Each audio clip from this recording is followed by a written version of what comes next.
Dalam sebuah dialog di Praha tahun 2018, Steve Bannon menceritakan bagaimana Trump menjadi POTUS, President of the United States. Dialog ini biasa saja bagi sebagian orang, tapi bagi saya, penggemar geoekonomi dan geopolitik, saya menarik stabilo warna merah atas sebuah kalimat. Kami menyamakan level playing field sehingga kami menang.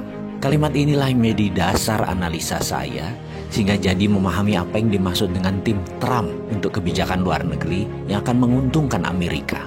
Saya jadi mengenal isi kepalanya Pompeo, mengenal isi kepalanya Bolton atau Shanahan dalam strategi perang dengan Cina.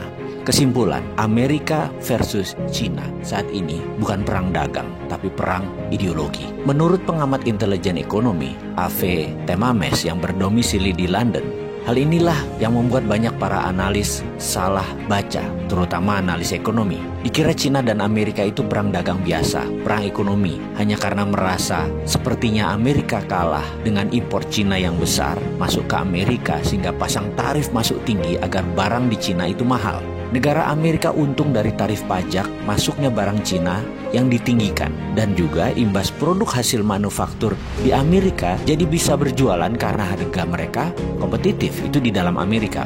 Kalau tidak diprotek atau dilindungi dengan pajak impor yang tinggi, barang-barang Amerika jadi mahal. Mereka pilihannya adalah lebih baik pilih barang Cina. Begitu sebaliknya, dibalas Cina dengan impor masuk barang Amerika ke Cina dinaikkan. Ternyata bukan itu. Ini perang bahkan lebih dalam lagi, yaitu perang ideologi. Kalau sudah perang ideologi, by all means atau berapapun harganya, pasti ditebus. Cina dan Amerika kan habis-habisan perang.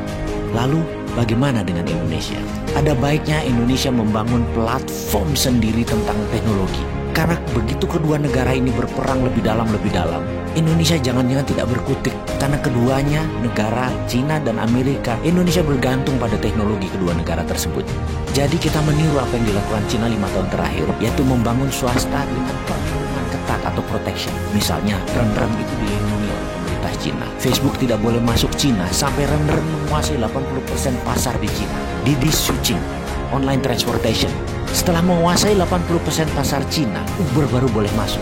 Alibaba menguasai 80% pasar Cina, baru Amazon boleh masuk. Baidu menguasai lebih dari 80% pasar Cina, baru Google boleh masuk sebagai search engine. Youku menguasai 80% pasar Cina atau lebih.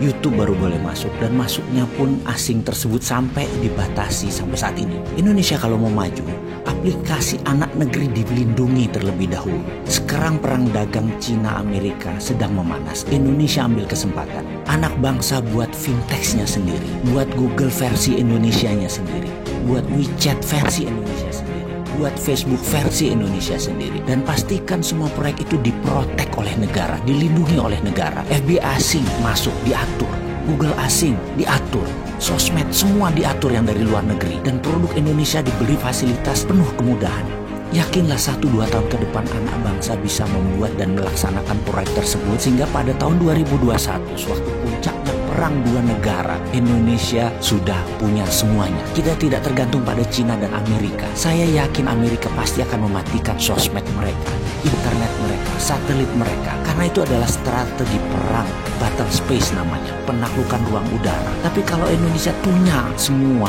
barang-barang itu, Indonesia tetap bisa dagang, tetap bisa berbisnis, karena sudah punya platform sendiri. Kita tetap connect. Kemarin, beberapa saat yang lalu, 2 hari sosmed dimatikan secara lokal. Banyak netizen yang muring-muring. Apalagi kalau Cina matikan 5G. Sementara Indonesia sudah pakai 5G di tahun 2021. Atau Amerika mematikan 4G-nya. Bayangkan, kalau mereka matikan itu semua, masa Indonesia jadi bingung? Karena kita terlalu tergantung network asing. Amit-amit jangan sampai itu terjadi. Ada solusinya, yaitu dengan membangun platform digital teknologi yang diprotek oleh negara.